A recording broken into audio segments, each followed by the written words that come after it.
자살 시도가 될 만큼 굉장히 위태롭고 심각한 수준은 아닌데 그럼에도 불구하고 일부 몸을 해하거나 아니면 굉장히 자기의 몸에다 자극을 주어서 사실상 고통을 일부러 유발하는 그런 모든 행동들을 우리가 아울러서 비자살적 자해다. 보통 이렇게 정의를 합니다.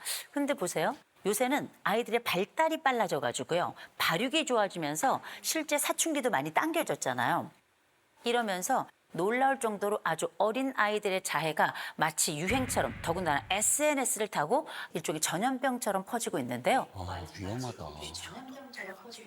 요즘 SNS를 하는 아이들 중에 보면 자기가 자해를 했다는 걸 보란 듯이 이렇게 찍어서 올리는 혹은 그 과정을 이렇게 보여주는 경우가 있습니다. 자해라는 게 나 혼자 괴로워서 그냥 나도 모르게 그리고 어쩌다 이렇게 자해를 하게 되는 경우도 있지만 영향을 많이 받아요. 그래서 경우에 따라 주변 친구들이 많이 하죠. 그럼 나도 마치 또래가 그러하듯이 나도 해야 되는 것처럼 그런 인식을 가질 수도 있는 거거든요. 그래서 말씀드립니다. 자해는 우리가 생각하는 것처럼 아름다운 게 아니에요. 미화해서는 안 된다. 무엇보다 자해라고 하는 건 반드시 자기의 생명을 해하는 일부의 행위에 들어가기 때문에 방치해서는 안 돼요. 자해의 목적은 뭡니까? 그 상처를 나도 봐, 동시에 너에게도 보여주겠어. 맞아. 이 두 가지를 다 충족시키고 있는 거예요. 이 자기 처벌에 대한, 자기 혐오에 대한 이 수많은 요소들을 응축적으로 이 벗겨진 상처, 이 나고 있는 이 피의 흔적을 통해서 나타내고 있는 거거든요. 이건 아픈 거예요. 이건 이 아이가 못나서 한심해서 정말 그들이 멍청해서가 아니고요. 감정 처리가 미숙해서 그래요. 아. 자기 감정을 잘 보일 줄 몰라서 그래요. 이 아이들이 어떤 상황에 처해 있는지 제일 먼저 마음부터 들여다 보셔야 돼요.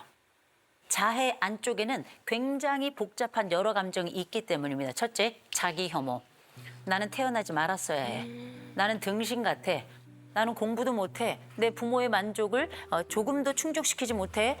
나 자신이 차라리 없어졌으면 좋겠다라고 생각하는 일종의 존재에 대한 증발감, 이런 것들이 어떤 단어로 나올지 몰라서 자기를 어떻게든 표현은 해야 되겠어. 근데 이 표현을 뭐라고 얘기해야 될지 모르겠어. 그러니 어떻게 자기 몸을 가해하면서 나라는 사람에 대해서 첫째 처벌을 하는 거죠.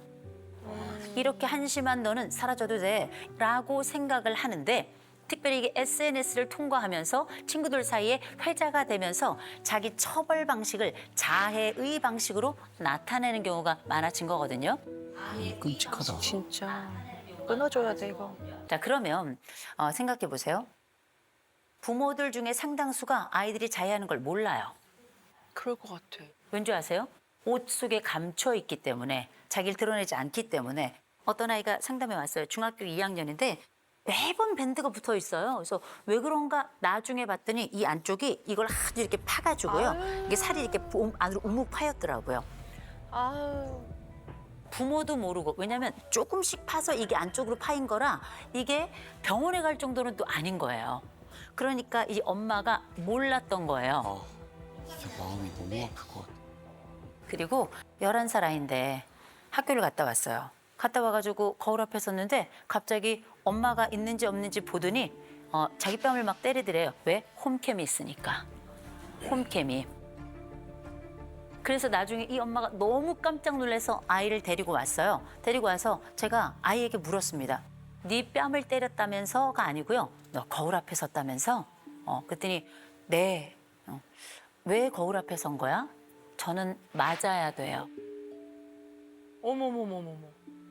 그럴 수 있어? 그렇게 생각할 수 있는데 왜 거울 앞에 섰니? 다른 사람은 저를 때리지 않으니까요. 11살짜리 아이가. 어머. 근데 그 아이는 그 학급 안에서 적응도 조금 어려웠고 성적도 조금 떨어졌습니다. 그런데 보니 나는 내 엄마도 만족시키지 못해. 내 친구들도 나를 거부해. 어떻게 해야 될지 모르겠으니까 뭘 했냐면 뺨을 때린 걸 이제 시작을 한 건데, 제가 물어봤어요. 이게 어디서 시작된 걸까? 어디서 봤니? 유튜브에서 봤대요. 어떤 언니가 자기를 막 때리면서 자기는 이렇게 하면 약간 후련해진다고. 와. 미치겠다. 그래서 그걸 보고 이렇게 따라 한 거예요. 와. 그러면 혹시 다음번에 더 큰 문제가 생겨서 혹은 더 큰 실패를 하게 되면 그때는 어떻게 하게 될까? 그랬더니 이 친구가 그땐 더 맞아야죠. 그래서 물어봤어요. 누가 너를 때리라고 하디? 누가 너를 때리라 그러니? 제가요. 잘못하면 맞아야 되잖아요. 그런데 제가 잘못해도 저를 때리는 사람이 없어요. 그래서 제가 저를 때리는 거예요. 아 세상에. 거울 앞에서 스스로에게 하는 손찌검이 자기를 구원한다 생각한 겁니다. 이 11살짜리가 아이들을 두고 있는 분들이라면 한 번쯤은 생각해 보셔야 될 게 내가 내 아이의 몸을 보지 못한 순간들이 벌써 시간이 꽤 흘렀죠. 아이들이 초등학교 지나고 나면 벌써 그때부터 자기 몸을 보이지 않는 아이들이 있어요. 그래서 이 안쪽에 자해의 흔적이 있는지 없는지 아이가 왜 계속 긴팔을 입고 있는지 한번 보셔야 돼요. 도구를 사용하는 아이들이 있어요. 때로는 이 아이들이 뭐 커터칼을 쓰는 경우도 있고 때로는 어떤 아이들은 밧줄을 쓰는 아이들도 있고 굉장히 다양한데 이 아이들이 긴팔만 지나치게 입고 있는 건 아닌지 손목 밴드를 계속 하고 다니는 건 아닌지 그 이유가 뭔지를 반드시 확인해 보셔야 되고요. 또 한 가지. 한 군데에만 집중적으로 상처가 있는 아이가 있어요. 옷을 입었을 때 드러나지 않는 부분에 생각보다 상처가 반복적으로 나타난다? 한 번쯤은 물어보셔야 됩니다. 확인해 보셔야 되고요. 자, 그러면 여기서 우리가 부모들이 그리고 가족들이 해서는 안 되는 말을 하는 경우가 있습니다. 제일 먼저, 야, 엄마 아빠 죽는 꼴 보고 싶어? 어? 너 죽고 나 죽자. 어? 와, 맞아. 그 얘기 진짜. 놀래서 그 말 나올 것 같아. 야, 뭐 이거. 상담 현장엔 이런 일이 너무 많아서 엄마 죽는 꼴 볼래? 그 얘기 뭐예요? 내가 살기 위해서 너는 그걸 멈춰야 된다는 거 아니에요? 그렇게 말씀하시면 안 되는 겁니다. 아시겠죠? 정말 부탁드리는 거고요. 두 번째, 우리가 또 많은 분들이 하시는 거 있죠. 너 약속해, 다시는 안 한다고. 맞아, 그럴 것 같아. 약속해. 근데 그럴 것 같아. 약속. 약속할 것 같으면 몰래 하지도 않아요. 어? 여러분 기억하실 게 이 아이들은 아주 꽤 장기간 상담을 받아야 되는 아이들입니다. 전문가에게 요청하는 거 굉장히 중요하다고 말씀드립니다.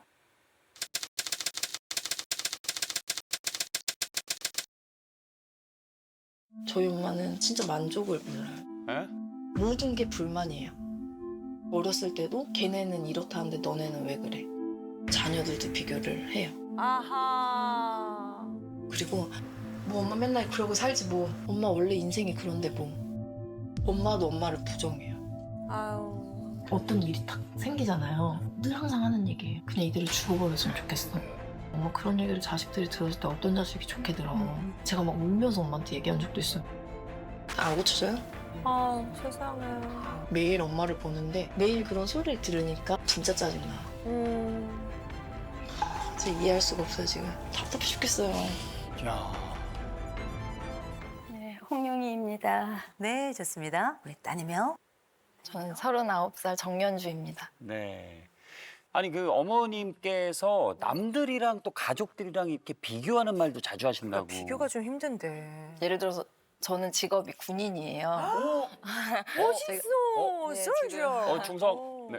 엄마 주변에도 군인 그 자녀들을 두신 분들이 많잖아요. 네. 그러면 이게 군인 보직이 있고 병가가 있다 보니까 조금 이렇게 다른 부대에서도 근무를 하고 이게 높은 데도 있고 낮은 데도 있고 뭐 그렇잖아요. 네네네. 그렇게 되면 엄마는 걔는 그거 잘해서 거기 있다더라. 아하. 그런 말을 들을 때 되게 저 자신이 아닌 걸 알면 그런 말을 들을 때 되게 저 자신이 아닌 걸 알면서도 되게 작아지거든요. 괜히 엄마한테 미안해지고 근데 그런 비교도 많이 하시고요. 그리고 제가 결혼을 10년 전에 했거든요. 10년 전에 결혼을 할 때 저희는 양쪽 부모님한테 손을 안 벌리고 그렇게 저희 돈으로만 결혼을 했어요. 대단하다. 왜 훌륭하시네. 네, 그렇게 해서 저희는 최소화해서 딱 해야 될 것만 하고 그렇게 결혼을 했는데 다 그렇게 해서 잘 결혼을 준비를 하는데 엄마가 어느 날 그러시는 거예요. 걔는 그거 받았다던데 너는 뭐가 모자라서 왜 그것도 못 받아? 이렇게 얘기를 하는 거예요. 이렇게 얘기가 하다 보면 엄마가 니네를 그렇게 못 키워서 그래. 이렇게 돼버리는 경우가 너무 많고요. 엄마가 이렇게 말씀을 들어보니까 신세한탄을 좀 많이 하시는 것 같은데 주로 어떤 말씀을 그렇게 하세요? 일단 엄마는 가난한 남자랑 결혼해서 어렵게 힘들게 살았다. 지금 40년이 넘도록 하루도 돈 걱정을 안 하고 산 날이 없을 정도로 힘들게 살았다. 뭐 이런 이야기를 많이 하세요. 그리고 뭐 예전에 그냥 아빠랑 이혼하고 나갔어야 됐을 것 같은데 엄마 이대로 눈 감고 싶어. 내일이 안 왔으면 좋겠어. 이런 말씀도 많이 하시고요.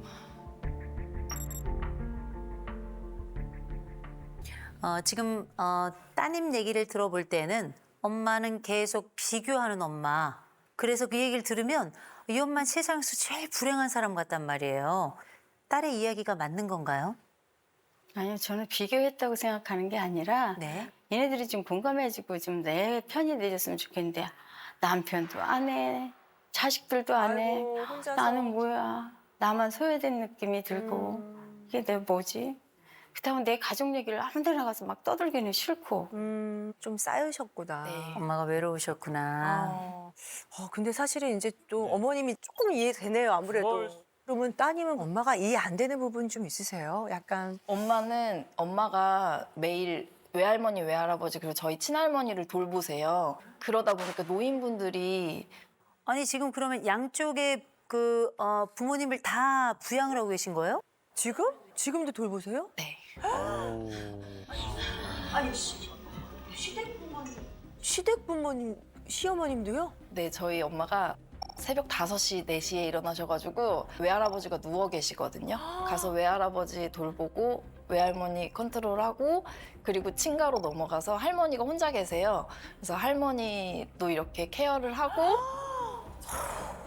그렇게 하고서 이제 집으로 와서 부랴부랴 이제 저희 얘기 받아가지고 아니, 연세가 있으신데. 어머, 힘드시. 네. 그러다 보니까 화가 점점 많아지는 것 같고 너무 본인 삶이 너무 힘들고 숨 쉴 틈이 없다 보니까 그러면 제가 엄마 요양원 모시자 이렇게 얘기를 하면 엄마가 넌 나중에 엄마 아빠가 이런 상황이 돼도 엄마 아빠 요양원에 뭐 그렇게 할 거야? 너네라면 안 그러겠어? 이렇게 얘기를 하거든요. 근데 저는 그럴 때마다 난 엄마 요양원에 보낼 거야. 그래야 모든 가족이 편하지. 이렇게 조금 차갑게 얘기를 하거든요. 아니, 말이라도 그냥 빈말 해주시지. 글쎄요, 제가 그 정도로 제 자신을 그렇게 학대하고 사는 것 같지는 않은데 지금 저희 세대가 그냥 부모님도 챙겨야 되고 자식도 챙겨야 되는 그런 세대인 것 같아요. 그러니까 그 쉽게 요양원 보내면 편할 걸. 왜 그렇게 살아? 본인 자신을 왜 들볼까? 그렇게 생각할 수 있는데 그게 아니라 그냥 내 여건이 그러니까 내가 할 수 있으니까 내가 몸이 아프거나 그러면 또 할 수가 없을 거 아니에요. 네네. 근데 이제 아이들이 크니까 또 딸도 결혼을 했고 네. 이러다 보니까 이제 지난 얘기도 하게 되고 제가 이제 그걸 너무 쌓아놓고 살면 제가 정말 너무 힘들어지고 그러니까 이제는 그냥 내가 속상해하고 힘들어할 때 내 편이 돼줬으면 좋겠어요. 인정받아야 돼요. 이 애쓰고 이 공들이고 이 힘들이고 최선을 다하는 이걸 식구들이 좀 알아줘야 돼요. 엄마 그럴 거면 이혼해 이거 아니고 엄마 대단해, 막. 어머니 비교하는 분 맞아요. 그냥 봐도 비교 많이 해요. 그런데 이 정도 애썼으면 비교해도 괜찮아요. 그리고 지금 또 애 봐주고 계시죠? 그러면 견디세요. 그냥 견디세요. 견디시고요. 엄마에게 필요한 건 말입니다. 인정이에요. 인정해줘야 돼요. 엄마는 딸에게 화를 낸 건 아니에요. 그러나 내 마음을 몰라주는 딸에겐 화가 난 게 맞아요. 엄마 힘들었지? 아유 또 오늘 우리 할아버지가 또 우리 엄마 또 심장 뭐 두근반 세근반 하겠네. 엄마 애썼다. 아유 엄마 일로 와. 내가 머리 빗겨줄게. 아유 엄마 이럴 땐 머리 마사지가 최고다. 이런 얘기를 하는 딸이 있었으면 그런 동생이 있었으면 하는 게 바로 엄마의 다른 방식의 읍소였던 거죠. 어머니가 문장완성 검사에 지금도 두렵고 생각하고 싶지 않고 잊고 싶었던 거, 내 아이를 잃어버렸던 일.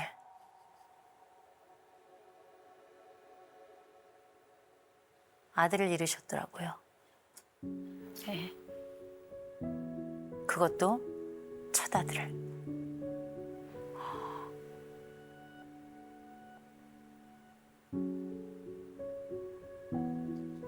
이 고집스러운 집안에 그 첫 아들이 장손이었는데 이렇더라고요.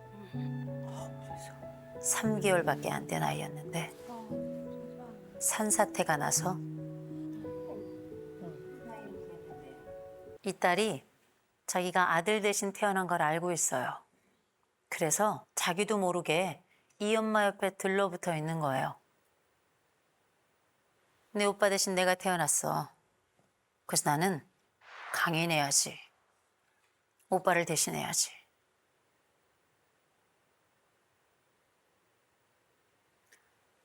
저도 제 언니의 이름으로 저도 살아갑니다. 태어나 빛을 얼마 못 보고 돌아간 언니 대신 두 사람의 몫으로 저도 살아가고 있는데, 그러나 전 언니를 기억하지 않아요. 저는 그냥 저로 살아가요. 그러니 딸도 그러하길 바랍니다.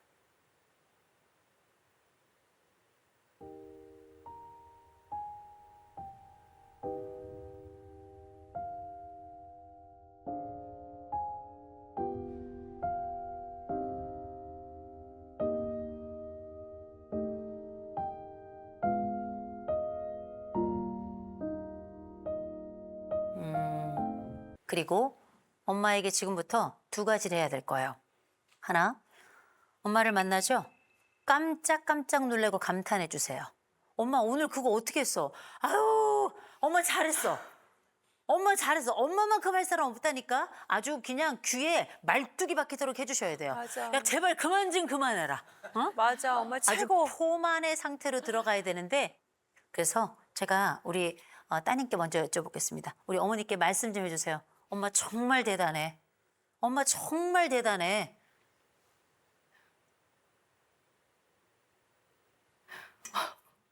엄마 진짜 대단해.